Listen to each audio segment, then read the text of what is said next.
Hello बच्चों, आज हम पढ़ने वाले हैं आपकी पुस्तक गणित का जादू से पाठ 9 डिब्बे और स्केच। अब आप लोगों को मैं डिब्बे और स्केच के बारे में थोड़ा सा बता देती हूँ। वैसे तो आप लोग जानते ही होंगे, आपने अपने आसपास अपने घरों में या दुकानों में कई तरह के डिब्बों को देखा होगा, तो उन्हीं के बारे में आज हम पढ़ेंगे। और स्केच जो कि आप अपनी चित्रकला में चित्र बनाने में इस्तेमाल करते हो, वो होता है स्केच। तो अब हम आगे अपना पाठ शुरू करते हैं। मिठाई का डिब्बा। रम्या मिठाई खरीदने गई। दुकानदार ने कटा हुआ मोटा कागज लिया और तुरंत उसका सुंदर सा डिब्बा बनाकर मिठाई को पैक कर दिया। अब आप लोग भी जब मिठाई की दुकान में जाते होंगे तो आपने देखा होगा कि या तो कई बार दुकान में मिठाई के डब्बे बने हुए रखे होते हैं और दुकानदार उसमें मिठाई पैक करके आपको दे देता है, या फिर दुकानदार क्या करता है, एक मोटे कागज या गत्ते को उस मिठाई के डब्बे की आकृति में काट कर रख देते हैं और जब उनको ज़रूरत पड़ती है तो वह उसको मोड़कर उसका डिब्बा बनाकर उसका उपयोग कर लेते हैं। और इसी तरह यहाँ पर इस दुकानदार ने भी किया है। अब आगे है, इस चित्र को देखो और अपना डिब्बा खुद बनाओ। पेज 201 पर दिए गए काटे जाने वाले पृष्ठ का उपयोग करो। देखें कितनी जल्दी तुम डिब्बा बना सकते हो। अब देखो यहाँ पर एक फ़ोटो दी हुई है जिससे कि वो एक कटे हुए कागज की आकृति से डिब्बा बना रहा है। तो आपको भी कहा है कि अब आप भी चित्र को देखो और अपना डिब्बा खुद बनाओ। और यह आपको कैसे बनाना है? पेज 201 पर एक काटे जाने वाले पृष्ठ का उपयोग करके। और आप देखना, जब आपके पास एक आकृति, कटी हुई आकृति होगी तो आप उससे कितनी जल्दी उसे बना पाते हो। अब हम आगे पढ़ते हैं। घर आकर रम्या ने डिब्बे में से मिठाई निकालकर खाली डिब्बे को पूरी तरह खोल दिया। उससे कुछ फालतू हिस्से हटा दिए जिससे वह डिब्बा कुछ इस तरह लग रहा था। अब क्या करा रम्या ने, जब वो घर आई तो उसने मिठाई के डिब्बे को पहले तो पूरी तरह खाली किया, फिर जो उसमें कुछ फालतू हिस्से थे उनको हटा दिया और फिर उसको पूरा खोल दिया। तो जब उसने उस डिब्बे को खोला तो यहाँ पर जो ये आकृति दी हुई है वो इस तरह की आकृति में डिब्बा बदल गया। अब वह कहती है, इस आकृति से डिब्बा बनता है। और कौन सी आकृतियों से डिब्बा बन सकता है? तो अब आपको क्या करना है, बताना है कि कौन सी आकृति से डिब्बा बन सकता है। उसने 4 और आकृतियां बनाई। बिंदु वाली रेखाओं पर इन्हें मोड़ा जा सकता है। तुम्हें पता लगाना है कि इसमें से किस आकृति से मोड़ने पर डिब्बा बन सकता है। अब आपको इसके लिए क्या करना है, एक मोटा कागज लेना है और इसी तरह के 4 आकृतियां बनानी है और फिर उस पर इस तरह की बिंदु वाली रेखाएं बनानी है और वहाँ से उनको मोड़कर देखना है कि किस आकृति से डिब्बा बनता है और किस से नहीं बनता है। तो वैसे अगर आप यहाँ पर फोटो में देखोगे तो हमें देखने से ही पता चल रहा है कि जो ए और सी आकृति है वो कुछ हद तक हमारी जो पहली वाली आकृति जो रम्या ने बनाई थी उससे मिलती जुलती है। तो इसका मतलब आकृति ए और सी को हम मोड़कर डिब्बा बना सकते हैं। अब आगे है घन बनाना। तो घन, आप लोगों ने, कुछ बच्चों को शायद पता होगा कि घन क्या होता है, और अगर किसी को नहीं पता है तो मैं उनके लिए घन के बारे में थोड़ा सा आपको बता देती हूँ। घन एक ऐसी आकृति या फिर एक ऐसा आकार होता है जिसकी लंबाई, चौड़ाई और ऊंचाई एक जैसे होते हैं, यानी कि एक समान होते हैं और एक घन में 6 सतह होते हैं। 6 उसकी साइड आप कह सकते हो, मतलब आप उसको 6 तरीके से देख सकते हो, 6 तरफ से आप उसको देख सकते हो। और उसमें 12 किनारे होते हैं और 8 कोने होते हैं। इसके अलावा इस जो एक घन होता है उसमें जो सतह होती है वह वर्ग के आकार के होते हैं। तो इसका मतलब क्योंकि एक घन में 6 सतह होती हैं तो एक घन में 6 वर्ग भी होते हैं। तो ये अब हमने जान लिया घन के बारे में कि घन क्या होता है। अब हम आगे अपने पाठ को पढ़ते हैं। घन बनाना। एक वर्गाकार कागज की मदद से बुद्धा घन बनाना चाहता है। वह जानता है कि घन की हर सतह वर्ग होती है। अब देखो यहाँ पे ये एक चित्र भी दिखाया गया है। तो जितनी भी ये घन की सतह हमें दिख रही है, ये हमें दिख रहा है कि ये वर्ग के आकार की है। अब बुद्धा को क्या करना है? एक वर्गाकार कागज की मदद से घन बनाना है। अब यहाँ पे पूछा है कि घन की कितनी सतह होती है। तो अब आप देख रहे हो जो ये एक छोटा सा चित्र दिया हुआ है घन का, इसमें आपको दिख रहा है कि एक आगे वाली सतह है, एक पीछे वाली सतह है, एक ऊपर वाली सतह, एक नीचे वाली सतह, फिर एक दाएं वाली सतह और एक बाएं वाली सतह। तो ये हो गई कुल 6 सतह, जो कि मैंने आपको अभी थोड़ी देर पहले भी बताया था। तो घन की 6 सतह होती हैं। वह 2 अलग अलग आकृतियां बनाता है। अब उसने देखो यहाँ पे क्या करा है, 2 अलग अलग तरह की आकृतियां बनाई हुई हैं। अब आपको इनसे जुड़े कुछ सवालों के जवाब देने हैं। तो पहला सवाल है, क्या यह दोनों आकृतियां मुड़ने पर एक घन बना सकती है? तो इसका जवाब है हाँ, कि यह दोनों ही आकृतियां मुड़ने पर एक घन बना सकती है। और क्यों बना सकती है? क्योंकि आप देख ही रहे हो कि जो दोनों ही आकृतियां हैं इसमें एक तो 6 सतह है और हमें घन बनाने के लिए 6 सतहों की ज़रूरत होती है। दूसरा, हर सतह जो है वो वर्ग के आकार की है और सभी की आप देख रहे हो लंबाई, चौड़ाई और ऊंचाई बराबर है। तो इसका मतलब हुआ यह दोनों आकृतियां मुड़ने पर एक घन बना सकती है। अब अगला सवाल है, कम से कम एक और आकृति बनाओ जिसे मोड़कर एक घन बनाया जा सके। अब क्या कहा है, आपको एक और ऐसी आकृति बनानी है जिससे कि हम घन बना सकें। तो हमें उस आकृति में सबसे पहले तो यह ध्यान रखना है कि उसमें 6 सतह होनी चाहिए। तो आप एक या तो सीधे तरीके से क्या कर सकते हो, 6, अब आपने देखा है कि ये वर्ग में बनी हुई आकृति, तो आप भी क्या कर सकते हो, 6 सीधे वर्गों को लेकर एक आकृति बना सकते हो। यानी कि 6 लंबाई में ले सकते हो एक साथ वर्ग, या फिर 6 चौड़ाई में एक साथ वर्ग ले सकते हो, या फिर आप एक आकृति ऐसी भी बना सकते हो कि 4 वर्गों को चौड़ाई में एक साथ ले सकते हो और आपको बाएं से दूसरे वर्ग के ऊपर एक और वर्ग को लेना है और फिर दाएं तरफ से पहले वर्ग के नीचे एक और वर्ग आपको लेना है। तो ये मैंने आपको बता दिया कि मैंने आपको 3 आकृतियां और बता दी हैं जिनसे कि हम घन बना सकते हैं। अब अगला सवाल है, घन के हर सतह का कुल क्षेत्रफल क्या है?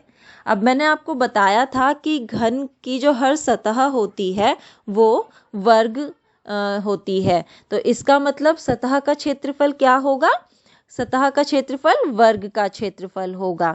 और आप लोगों को पता ही है कि वर्ग का क्षेत्रफल क्या होता है, वो होता है भुजा गुना भुजा। तो मान लीजिए अगर हमें सतह की भुजा दी हुई है 1 सेंटीमीटर, तो सतह का क्षेत्रफल हो जाएगा 1 गुना 1 बराबर में 1 सेंटीमीटर। अब है हमारा अगला सवाल, एक ऐसी आकृति बनाओ जिसे मोड़ने पर घन ना बने। तो अब हम एक ऐसी आकृति बनाते हैं कि जिसे मोड़ने पर हमारा घन ना बने। तो उसके लिए हम क्या करते हैं, 4 वर्ग ले लेते हैं आपको क्या करना है, 4 वर्ग लेने हैं और उसमें फिर आप दाईं तरफ एक पहले वर्ग के नीचे एक और वर्ग ले लीजिए। अब आप देखोगे कि हमने क्या करा है, इस आकृति में हमने सिर्फ 5 वर्गों को लिया है, यानी कि 5 सतह ली है। और आपको पता ही है कि 5 सतह से घन नहीं बनता है। घन बनाने के लिए हमें 6 सतह की ज़रूरत होती है। तो इस तरीके से हमने एक ऐसी आकृति बना दी जिससे कि घन नहीं बन सकता, और वो हमने कैसे बनाया, 5 सतह की मदद से। अब है अगला सवाल, आसपास देखो और चर्चा करो कि तुम्हारे इर्द गिर्द कौन सी चीजें घन की तरह लगती है। ऐसी कुछ वस्तुओं की सूची बनाओ। अब वैसे तो आप जहाँ रह रहे हो, आपके आसपास कौन सी चीजें हैं ऐसी जो कि घन की तरह लगती हो, वो आपने देखना है और उनको लिखना है। लेकिन मैं आपको कुछ उदाहरण दे देती हूँ।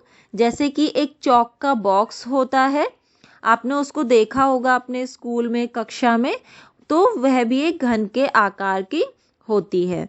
उसके बाद एक बर्फ का जो होता है, आपने देखा होगा आपके फ्रिज में जो फ्रीजर होता है, उसमें एक ट्रे में जब हम बर्फ जमाते हैं तो बर्फ का जो आकार होता है वो एक घन के आकार का होता है। तीसरा मैं कहूँगी गत्ते का डिब्बा। आपने देखे होंगे गत्ते के जो डिब्बा होता है पूरा, जो कि जिसकी 6 सतह होती है, वो भी एक घन के आकार का होता है। चौथा, जो आप लूडो खेलते हैं उसमें आपने देखा होगा जो पासे का हम इस्तेमाल करते हैं वह भी घन के आकार का होता है।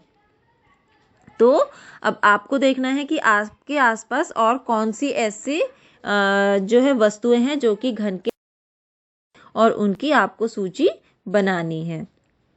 अब है बिना ढक्कन का डिब्बा।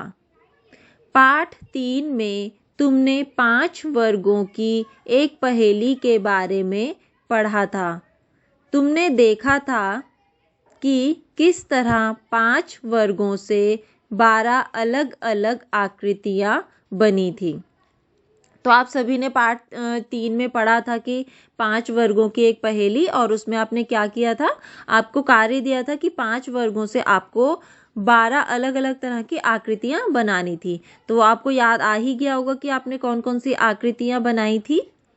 अब आपको कहा है कि तुम इन आकृतियों को एक कागज पर ट्रेस करके काटो और मोड़ो तो कुछ आकृतियां एक बिना ढक्कन हुए डिब्बे में बदल जाएगी। अब उन्होंने कहा है कि जो आपने 12 आकृतियां बनाई थी, उन सभी 12 आकृतियों को आपको क्या करना है, कागज पर ट्रेस करना है, मतलब उनको छापना है, और फिर उसको काट कर और उसके बाद उसको मोड़कर देखना है कि किससे आपका एक खुला डिब्बा बन पाता है या फिर नहीं बन पाता है। तो आप देखोगे कि कुछ आकृतियों से आपका खुला डिब्बा बन जाएगा। अब यहाँ पर यह लड़की कहती है, मैं इन दोनों से खुले डिब्बे बना सकती हूँ। अब देखो उसने नीचे ये 2 आकृति दी है जिसमें कि उसने कहा है इन दोनों से वह क्या कर सकती है, एक खुला डिब्बा बना सकती है। फिर वह क्या करती है, कहती है लेकिन मैं इनसे खुले डिब्बे नहीं बना सकती। अब यह 2 आकृति उसने दी है जिससे कि वह खुले डिब्बे नहीं बना सकती है। अब आपको क्या करना है, बनाकर पता लगाओ कि पेज 46 की बाकी 8 आकृतियों में से कौन सी है जिनको मोड़कर एक खुला डिब्बा बनाया जा सकता है। अब देखो 12 आकृतियों में से 4 आकृतियां तो यहाँ पे इन्होंने दिखा दी, जिसमें से कि 2 से तो खुला डिब्बा बन सकता है और 2 से नहीं बन सकता।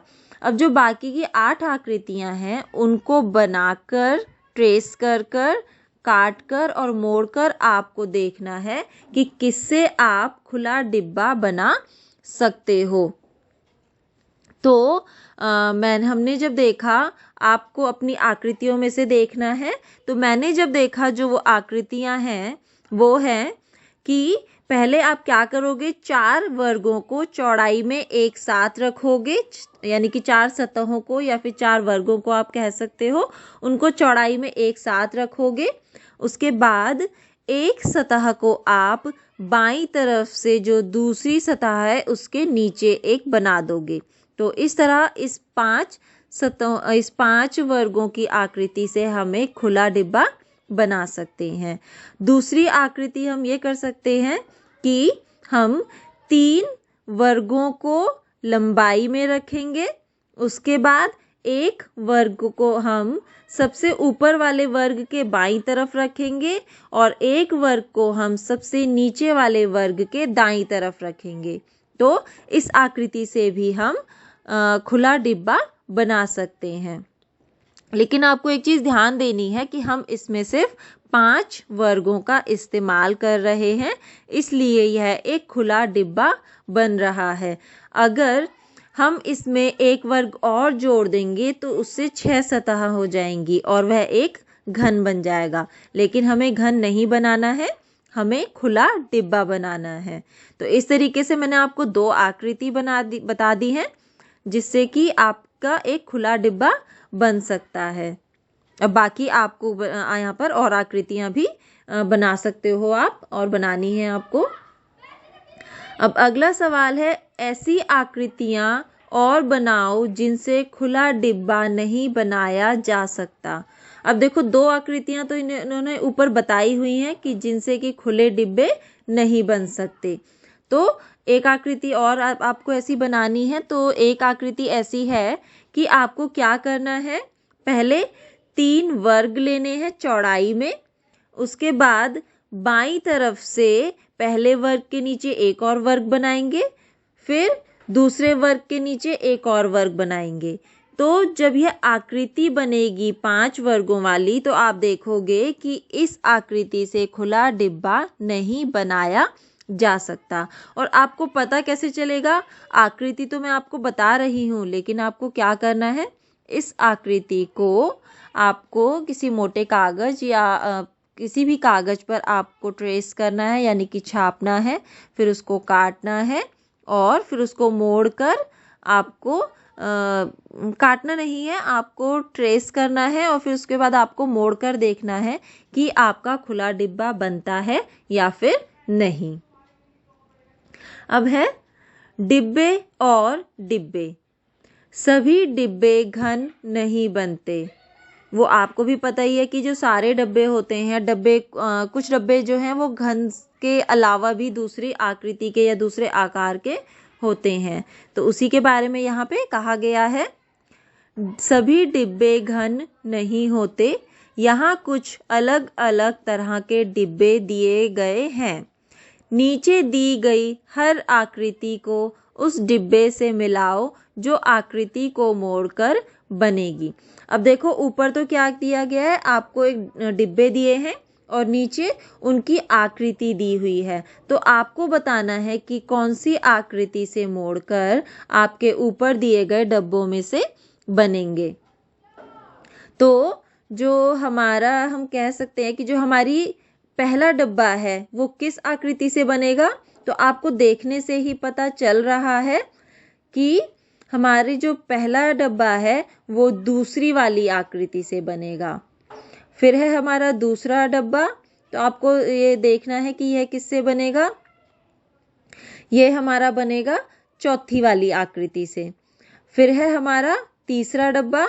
तीसरा डिब्बा आपको देखने से पता चल रहा है कि थोड़ा त्रिभुज के आकार में है, जो कि हमने आकृति देखा पहली आकृति में थोड़े त्रिभुज जैसी आकृति आ रही है। तो इसका मतलब जो तीसरा डिब्बा है वह बनेगा पहली आकृति से। फिर है हमारा चौथा डिब्बा, वो बनेगा हमारा तीसरी आकृति से। अब हम आगे बढ़ते हैं। फर्श के नक्शे। यहाँ पे देखो आपको एक नक्शा दिया हुआ है। यह नक्शा जो है एक फर्श का नक्शा बना हुआ है।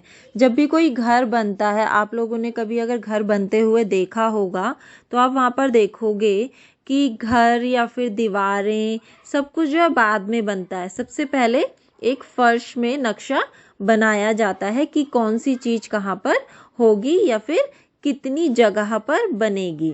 तो यहाँ पर इसी तरीके से एक फर्श है जिस पे नक्शा बनाया है और उसमें एक दरवाजा दिखाया हुआ है और 4 खिड़कियां दिखाई गई हैं, जिसमें से कि 2 खिड़कियां तो सामने वाले दीवार पर है यानी कि दरवाजे के साथ में, और एक खिड़की बाईं तरफ वाली दीवार पर है और एक खिड़की जो पीछे की दीवार है उस पर है।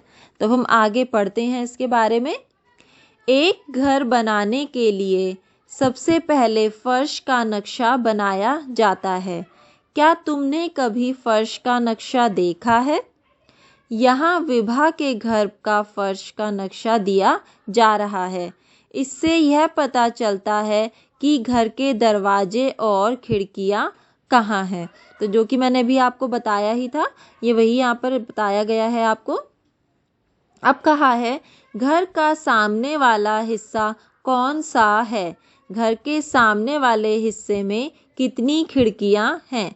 तो आपको पता भी है और आपको देखने से भी पता चल रहा है, जो भी हमारा घर में जहाँ पर दरवाज़ा यानी कि जहाँ से हम प्रवेश करते हैं वो हमारे घर का सामने वाला हिस्सा होता है। और इस नक्शे में भी हमें दिख ही रहा है कि दरवाज़ा कहाँ पर है, तो ये हिस्सा इस नक्शे का सामने वाला हिस्सा है। अब पूछा है कि घर के सामने वाले हिस्से में कितनी खिड़कियां हैं, तो आपको देखने से पता चल रहा है कि एक तो दरवाजे के दाएं तरफ और एक दरवाजे के बाएं तरफ, यानी कि घर के सामने वाले हिस्से में 2 खिड़कियां हैं। अब आगे है, घर के नक्शे को देखकर यह नहीं पता चलता कि घर कैसा दिखता होगा या खिड़कियां कितनी ऊंची है। इसलिए हम चित्र बनाने का एक और तरीका अपनाते हैं जिसमें गहराई है, जिससे कि लंबाई, चौड़ाई और ऊंचाई दिखे। अब अभी तक उन्होंने क्या करा था, एक फर्श का नक्शा बना रखा था। अब उन्होंने घर का एक पूरा घर बना दिया है जिससे कि लंबाई, चौड़ाई और ऊंचाई का भी हमें पता चल रहा है, यहाँ पे दिख रहा है पूरा। तो नीचे एक घर के 4 गहरे चित्र दिए गए हैं। अब आपको यहाँ पे देखो 4 गहरे चित्र दिए गए हैं एक घर के लिए। क्या तुम बता सकते हो कि विभा का घर कौन सा है? अब आपको क्या करना है, इन चारों घरों के चित्र को देखना है और उसका मिलान फर्श के नक्शे से करना है और फिर बताना है कि कौन सा विभा का घर है। तो सबसे पहले हम देखते हैं कि हम ए घर पे चलते हैं। तो जब हमने इसको नक्शे से मिलाया तो हमने देखा कि जो पीछे जो नक्शे का पीछे वाला हिस्सा है, हमने देखा कि उसमें दीवार अलग अलग तरीके से है, यानी कि एक छोटी दीवार है और फिर एक दीवार थोड़ी सी और पीछे जाके जा रही है, जो कि ए घर में नहीं है। फिर हम आते हैं बी घर में। तो बी घर में हमने देखा कि इसमें हमें जो है इसकी दाईं तरफ वाली दीवार पर भी एक खिड़की इन्होंने बनाई हुई है, लेकिन नक्शे में दाईं तरफ की दीवार पर कोई भी खिड़की नहीं बनी है, तो इसका मतलब यह भी नहीं है। अब आते हैं हम घर सी पे। तो घर सी को जब हमने नक्शे से मिलाया तो हमने देखा कि हाँ, यह इससे मिलता जुलता है, क्योंकि आप ऊपर से देखोगे अगर तो भी दीवारें एक जैसी दिख रही हैं हमें, इसका जो डिज़ाइन बना है, और खिड़कियां भी हमें उसी तरीके की दी हुई हैं और दरवाज़ा भी। तो इसका मतलब यह इससे मिलता जुलता है। अब अगर हम डी की बात करें तो डी में आप देखोगे कि नक्शे में खिड़की हमें कोने पे दी हुई है और डी जो घर बना है इसकी खिड़की जो बाएं तरफ की खिड़की है वो बीच में बनी है और नक्शे में बिल्कुल किनारे पर दी हुई है, तो इसका मतलब डी भी नहीं है। तो हमने जब सारे घरों का नक्शे से मिलान किया तो हमें पता चला कि जो घर सी है वो विभा का घर है। अब हमें कहा है कि बाकी 3 गहरे चित्र नक्शे से मेल क्यों नहीं खा रहे, चर्चा करो। तो वो हमने अभी पहले ही कर लिया। अब हमारे हमारा ए वाला घर क्यों मेल नहीं खा रहा? क्योंकि जब हम ऊपर से देख रहे हैं छत को तो वो हमें नक्शे की तरह नहीं लग रही है। बी क्यों मेल नहीं खा रहा? क्योंकि बी घर में हमने देखा दाईं तरफ की दीवार पे खिड़की बनी है और नक्शे में दाईं तरफ की दीवार पर कोई खिड़की नहीं है। डी घर क्यों मेल नहीं खा रहा है? क्योंकि इसमें बाईं तरफ की जो खिड़की है वो बीच में बनी है और नक्शे में बाईं तरफ की खिड़की जो है वो आखिरी में बनी है। तो आपको ये सारा ये समझ में आ ही गया होगा। अब हम अगला कार्य जो कि हमारा है अभ्यास का समय, इसको हम करेंगे अपनी अगली कक्षा। अब हम हमारा पाठ आगे शुरू करते हैं। कौन सा पाठ? डिब्बे और स्केच। अभी तक आपने जो है हमने इस पाठ में पहले घन के बारे में पढ़ा, उसकी सतह के बारे में पढ़ा, उसकी सतह वर्ग होती है वो पढ़ा हमने। उसके अलावा हमने डिब्बा बनाना सीखा, फिर हमने खुला डिब्बा बनाना सीखा, फिर हमने फर्श के नक्शे के बारे में पढ़ा और उस फर्श के नक्शे को देखते हुए गहरे चित्र से उसको मिलाना सीखा। तो अब हम हमारा आगे का कार्य करते हैं, अभ्यास का समय। नंबर 1, नीचे दिए गए घर के फर्श के नक्शे को देखो। अब देखो यहाँ पर आपको एक फर्श का नक्शा दिया हुआ है जो कि गुलाबी रंग से है। फिर इस घर के गहरे चित्र में दरवाजे और खिड़कियां बनाओ।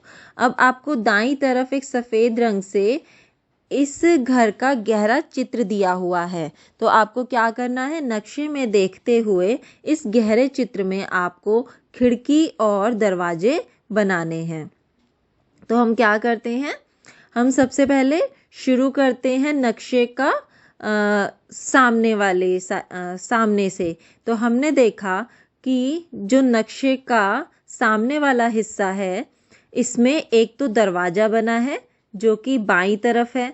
तो हम सबसे पहले बाईं तरफ सामने के हिस्से में एक दरवाज़ा बना देंगे। फिर हमने देखा कि सामने वाले हिस्से में 2 खिड़कियां भी है, एक दाईं तरफ और एक बाईं तरफ। तो बाईं तरफ वाली खिड़की हम नहीं बना पाएंगे क्या? क्योंकि हमें वो हिस्सा यहाँ पर गहरे चित्र में नहीं दिख रहा है। इसलिए हम क्या करते हैं? दाईं तरफ वाली खिड़की को दाईं तरफ वाली दीवार पर बना देंगे आगे की तरफ को, क्योंकि ये सामने वाला हिस्सा है।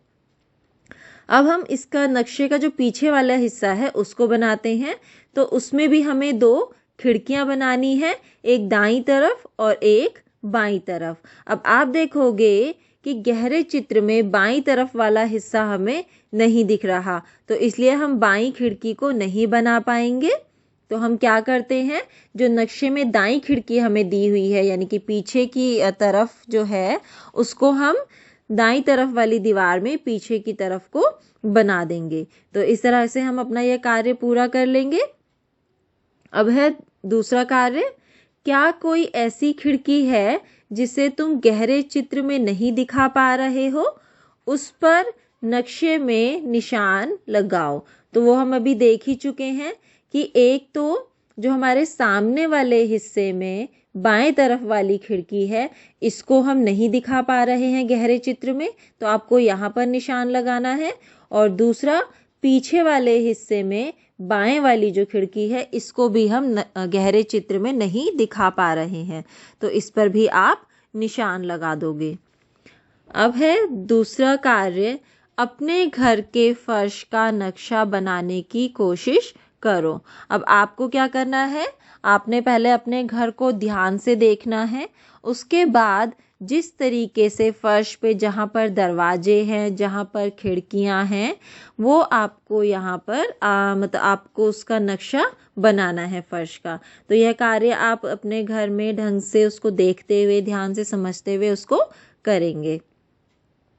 अब है घन का एक गहरा चित्र। सुमित्रो और उसके दोस्तों ने घन का एक गहरा चित्र बनाया। उनके चित्र कुछ इस तरह थे। अब देखो वो क्या कर रहे हैं? घन का गहरा चित्र बना रहे हैं। तो उन्होंने इस तरीके से ये 7 चित्र बनाए हैं। अब तुम्हें कौन सा चित्र ठीक लगता है? चर्चा करो। तो सबसे पहले हम देखते हैं जो हमारा ए चित्र है, तो वो देखने से ही आपको पता चल रहा है कि वह घन का जो है वो चित्र सही नहीं, आपका जो है घन का चित्र है वो। फिर हम देखते हैं बी, और हमने देखा कि बी वाला हमारा, तो हमें यहाँ पर ये ध्यान से देखना है कि घन का ये चित्र लग रहा है कि आपको नहीं। तो हमने ए में देखा कि यहाँ पर हमें ये 3 सतह दिख रही हैं, तो इसका मतलब यह है घन का चित्र ठीक नहीं लग रहा। फिर है बी, तो बी में भी आप देखोगे, हमें पता है कि जो घन की सतह होती हैं वो सभी बराबर होती हैं और वर्ग के आकार की होती हैं, तो इसका मतलब बी चित्र भी ठीक नहीं है। फिर हम सी पे आते हैं, तो सी में भी हम देख रहे हैं कि जो इसका आगे वाला हिस्सा है, इसमें यह एक वर्ग के आकार का नहीं दिख रहा, तो इसका मतलब यह भी ठीक नहीं है। अब आते हैं हम चित्र डी पर। तो चित्र डी की आप अगर ध्यान से देखो तो इसकी हर सतह वर्ग के आकार की है और इसकी लंबाई, चौड़ाई और ऊंचाई सभी एक समान की दिख रही है, तो इसका मतलब चित्र डी सही है। फिर हम आते हैं चित्र ई पर। तो ये भी हमें देखने में सही लग रहा है, क्योंकि एक तो देखो इसकी हर सतह जो है वो वर्ग के आकार की है और लंबाई चौड़ाई भी, इस लंबाई चौड़ाई ऊंचाई भी एक समान है, और इसकी हमें 6 सतह भी मतलब 6 सतह तो नहीं दिख रही पर वर्ग के आकार की है, तो चित्र ई भी ठीक है। और चित्र एफ भी अभी तो हमें ठीक नहीं लग रहा, क्योंकि हमें सिर्फ यह एक सतह दी हुई है। फिर आते हैं हम चित्र एच पर। तो चित्र एच में आप अगर देखोगे तो सामने वाली जो सतह है वो तो वर्ग के आकार की है, लेकिन जो हमें ऊपर से और दाईं तरफ की जो सतह दिख रही है वो आयत के आकार की दिख रही है, तो इसका मतलब यह चित्र भी ठीक नहीं है। अब पूछा है, क्या तुम एफ आकृति में कुछ और लाइनें जोड़कर घन का गहरा चित्र बना सकते हो? तो हाँ, क्योंकि हमें देखो यह एक सतह दी हुई है जो कि वर्ग के आकार की है, तो हम इसमें कुछ और सतह या फिर कुछ और लाइनें को जोड़कर इसमें एक घन का गहरा चित्र बना सकते हैं। अब है पहेली, इस आकृति को मोड़कर एक घन बनाया गया है। अब देखो आपको ये दिख रही है, एक ये आकृति दी हुई है और कहा है कि इस आकृति को मोड़कर क्या करा है, एक घन बनाया गया है। और ये घन आपको देख के ही जाना पहचाना सा लग रहा होगा, जो कि आप लूडो में खेलते हो, तो उसके बारे में यहाँ पे बात हो रही है। अब आपको पूछा है, बने हुए घन के कौन से गहरे चित्र तुम्हें ठीक लगते हैं? अब यहाँ पे देखो हमें 5 चित्र नीचे दिए हुए हैं, तो आपको बताना है कि कौन सा इनमें से तुम्हें ठीक लगता है। तो हम कहेंगे, जब हमने ध्यान से देखा तो पहले चित्र में आप देख रहे हो कि इस घन में जो है ऊपर 2 बिंदु बने हैं और इसके एक तरफ 3 है और दूसरी तरफ 1। तो यहाँ पर भी अगर आप ऊपर की आकृति में देखो तो हमारा ये इस तरीके से बन रहा है कि इसमें जो है 2 है बीच में और इसके एक तरफ 3 और एक तरफ 1 है, तो इसका मतलब यह क आकृति जो है वो, क चित्र जो है वो ठीक है। फिर हम देखते हैं ख। तो ख में हमें दिखाया है कि ये 1 नंबर ऊपर दिया है और यहाँ पर 3 जो है बाईं तरफ है और 2 दाईं तरफ है, लेकिन जब आप इस आकृति को मोड़ोगे तो यह इस तरीके से नंबर यहाँ पर संख्याएं नहीं आएंगी, तो इसका मतलब ख चित्र गलत है। फिर हम आते हैं ग चित्र पे। तो ग चित्र में हमें दिया है 6 संख्या ऊपर, फिर 5 संख्या बाईं तरफ और 2 संख्या जो है दाईं तरफ, लेकिन जब आप इस आकृति को ऐसे मोड़ोगे इसको घन बनाने के लिए, तो यह संख्या इस तरीके से नहीं आएगी, तो यह इसलिए यह चित्र भी गलत है। अब हम आते हैं घ चित्र पर। तो घ चित्र में हमने देखा कि 4 ऊपर की तरफ है, फिर 5 दाईं तरफ और 1 बाईं तरफ, तो यह आकृति को जब आप मोड़ोगे तो इसमें संख्या इसी तरीके की आएगी, तो यह चित्र भी ठीक है। अब हम आते हैं ड़ चित्र पर। ऋण चित्र में हमने देखा कि 6 संख्या ऊपर है और 3 संख्या बाईं तरफ और 2 संख्या दाईं तरफ। तो इसमें भी आपको यह पता कैसे चलेगा, तो जब आप ये जो ऊपर आकृति आपको दी हुई है, जब आप इसको मोड़ोगे और इसकी संख्याओं को देखोगे तो आपको ये पता चल जाएगा। तो हमारा ऋण चित्र भी ठीक है। अब ये तो मैंने आपको इसका जवाब दे दिया है, लेकिन अगर आपको इसको सही तरीके से पता करना है तो आप इसको क्या कर सकते हो। सबसे पहले आप एक कागज पर यह आकृति बनाएंगे, उसके बाद उन पर जिस तरीके से यहाँ पर संख्याएं लिखी हुई हैं आपको वैसे ही संख्याएं लिखनी है। फिर आप उसको मोड़ कर आपको एक घन बनाना है। तो जिस पर आप देखोगे कि घन बनाने पर जिस तरीके की संख्याएं जिसके साथ आ रही हैं वैसी ही यहाँ पर कौन से चित्र में है वो आपको पता चल जाएगा कि कौन सा चित्र सही है और कौन सा चित्र गलत है। अब है घन का चित्र बनाने का एक आसान तरीका। चंदा इस घन का गहरा चित्र बनाना चाहती है। वह चित्र कुछ इस तरह बनाती है। मैंने पिछली और अगली सतह दिखाने के लिए इस तरह 2 वर्ग बनाए। अब क्या कह रही है चंदा, क्या करती है, देखो घन आपको सामने पे तो जब आप किसी वस्तु के आकार में या फिर डिब्बे के आकार में घन को देखते हो तो वो तो आपको सामने से देखने में बिल्कुल साफ समझ आ जाता है। लेकिन आपको किसी कागज में या फिर किसी कॉपी में, किताब में आपको ये घन का चित्र गहरा चित्र किस तरीके से बनाना है वो यहाँ पर आपको चंदा बता रही है। तो उसने क्या करा है, अब उसने देखो सबसे पहले 2 वर्ग बनाए हैं, एक आगे वाली सतह के लिए और एक पिछली वाली सतह के लिए। तो आपको भी इसी तरीके से क्या करने हैं, 2 वर्ग बनाने हैं, 2 सतह बनानी है। उसके बाद अब उसने कहा मैंने वर्गों के कोनों को इस तरह जोड़ा कि घन का गहरा चित्र बन जाए। अब उसने क्या करा, इन दोनों जो वर्ग उसने बनाए थे, जो सतह बनाई थी, उनके सभी कोनों को जोड़ दिया है। अब जिससे क्या करा, जोड़ने से उसका एक घन का गहरा चित्र बन गया है। इसी तरीके से इस डिब्बे का गहरा चित्र बनाओ। अब आपको क्या करना है, अभी तो ऊपर चंदा ने देखो आपको घन का गहरा चित्र बनाना सिखाया है, अब आपको इस डिब्बे का गहरा चित्र बनाना है। यह आप लोगों के लिए कार्य है तो इसको जरूर करिएगा। अब है माचिस की डिब्बियों का खेल। नवीन, भास्कर और प्रतिज्ञा ने माचिस की डिब्बियों की मदद से यह पुल बनाया है।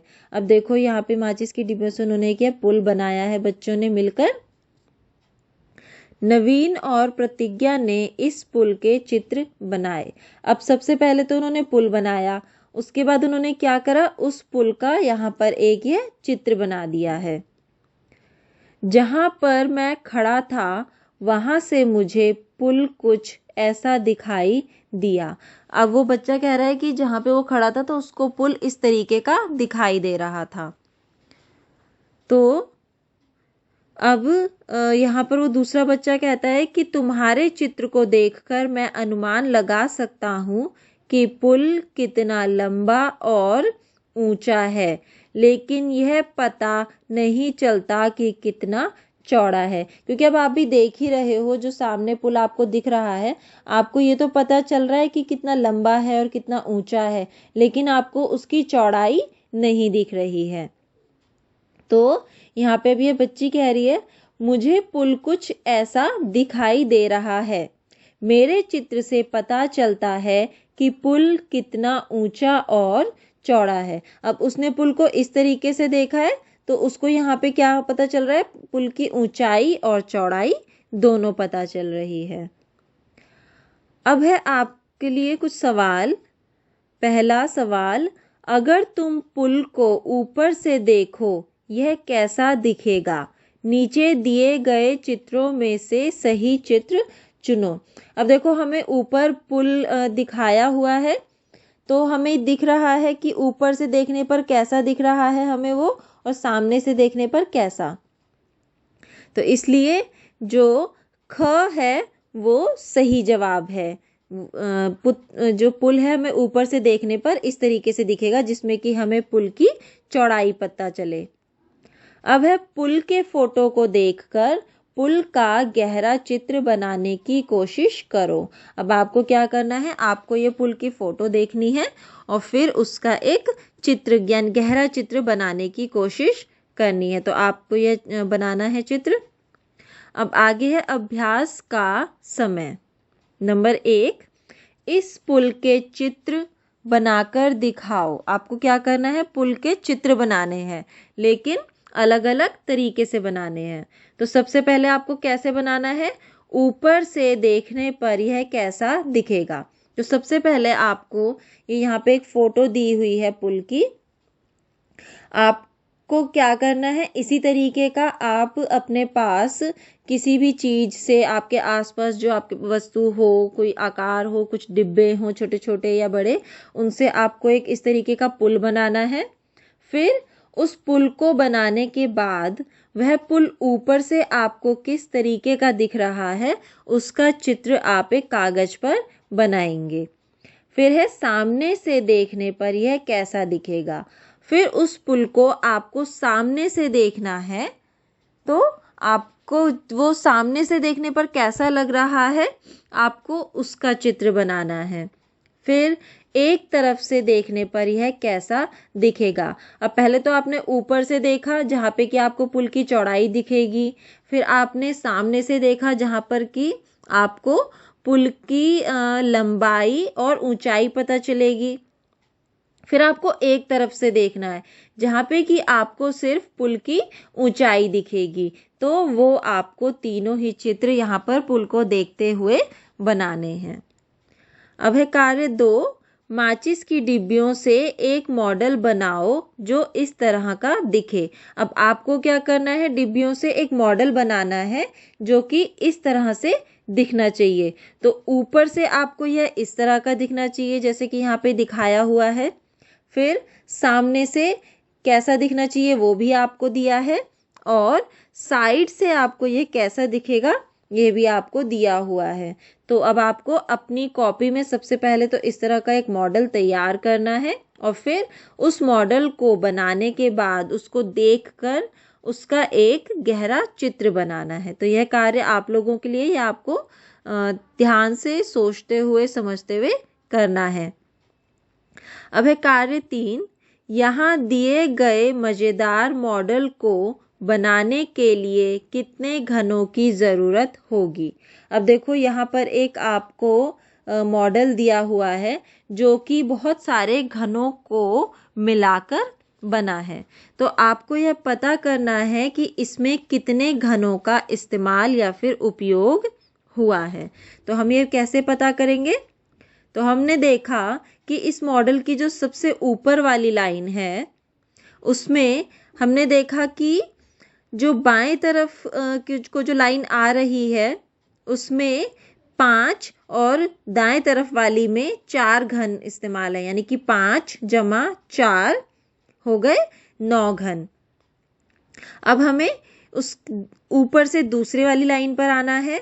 तो हम जो पहले लाइन गिन चुके हैं हमने देखा कि उसी तरीके की नीचे और भी एक और लाइन बनी है लेकिन उसके साथ कुछ और घनों का इस्तेमाल हुआ है।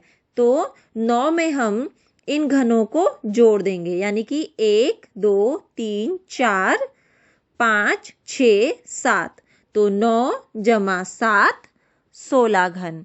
अब हम आते हैं ऊपर से तीसरी लाइन पे। तो ऊपर हमने देखा कि 16 घन इस्तेमाल हुए हैं। तो 16 में आप क्या करोगे, अब जो ऊपर से तीसरी लाइन में इसमें आपने देखना है कि कितने घन है। तो हमने देखा 1 2 3 4 5, तो आपको इन्हें उनमें जोड़ देना है। तो 16 जमा 5 21 घन। अब हमें ऊपर से जो आप आओगे चौथी लाइन में तो आपको अब यह भी जोड़ देने हैं उसमें। तो ऊपर तक हमने गिने थे 21 घन। अब नीचे हमने देखा कि इस लाइन में यानी कि ऊपर से जो चौथी लाइन में इसमें हमने देखा कि 3 घनों का इस्तेमाल हो रहा है। तो यानी कि 21 जमा 3 हो गए 24 घन। फिर हम देखते हैं जो सबसे नीचे की लाइन है, इसमें सिर्फ एक ही घन का इस्तेमाल हुआ है, तो 24 जमा 1 हो गए 25 घन। अब हमें क्या करना है, हमें ये देखना है कि मॉडल में कितने घन इस्तेमाल हुए हैं। तो ये जो है हमने सारे अलग अलग लाइनों के लिए निकाला था कि जो सबसे पहले वाली लाइन है उसमें हमारे 9 घनों का इस्तेमाल हुआ था। फिर दूसरी लाइन में हमने देखा कि हमारे 16 घन का इस्तेमाल हुआ था। फिर तीसरी लाइन में हमने देखा कि 21 लाइन में घनों का इस्तेमाल हुआ है। चौथी लाइन में हमने देखा कि 24 घनों का इस्तेमाल हुआ है। और जो सबसे आखिरी की हमारी लाइन है उसमें 25 घन का इस्तेमाल हुआ है। लेकिन हमें पता यह करना है कि पूरे मॉडल में कितने घन का उपयोग हुआ है। तो 9 जमा 16 जमा 21 जमा 24 जमा 25। तो जब हमने इन सबको जोड़ा तो हमें घनों की संख्या मिली 95। तो इसका मतलब हुआ कि हमें 95 घनों की ज़रूरत होगी। अब है आपका अगला कार्य। नीचे इस मॉडल के कुछ चित्र हैं। कौन सा चित्र यह दिखाता है कि मॉडल ऊपर से कैसा दिखता है? उस चित्र को टी से चिन्हित करो। जो चित्र मॉडल को एक तरफ से दिखाता है उसे एस से चिन्हित करो। अब देखो, पहले आपको मॉडल दिया है, अब नीचे आपको ये 4 चित्र दिए हैं और इन चारों चित्र में से आपको यह बताना है कि मॉडल ऊपर से कैसा दिखता है। उस पे आपको लिखना है टी, और मॉडल एक तरफ से या फिर साइड से कैसा दिखता है उसके लिए आपको लिखना है एस। तो अब आपको खुद ही यहाँ पे देखना है कि यह मॉडल आपको किस तरीके का दिख रहा है। तो हमने देखा कि हमें जो है मॉडल जब आप इस मॉडल को ऊपर से देख रहे हो तो आपको एक एल तरह की आकृति, एल अक्षर की तरह की आकृति लग रही है। तो हमने नीचे 4 चित्रों में देखा कि जो एल तरह की आकृति है वो डी में है। तो इसका मतलब जब हम इसको ऊपर से देख रहे हैं तो हमें यह डी चित्र की तरह लग रहा है। तो इसका मतलब आप लिखेंगे डी के साथ टी। अब हमें देखना है कि ये एक तरफ से कैसा दिख रहा है। तो आपको भी देखने से पता चल ही रहा है कि यह जो है हमें एक तरफ से देखने पर बी चित्र की तरह लग रहा है। तो इसलिए बी चित्र के साथ आप लिख देंगे एस। अब इस तरीके से हमारा जो है यह पाठ पूरा होता है और इसको आप अच्छे से दोहराइए, समझिए और इसको पूरा करिए। इसको खेल की तरह भी कर सकते हैं घर में। जो भी इसमें हमने सारा सब कुछ किया है आप इसको करिएगा। इसमें जो चित्र बोले हैं बनाने के लिए वो बनाइएगा इसको। अब हम लोग मिलते हैं अपनी अगली कक्षा में।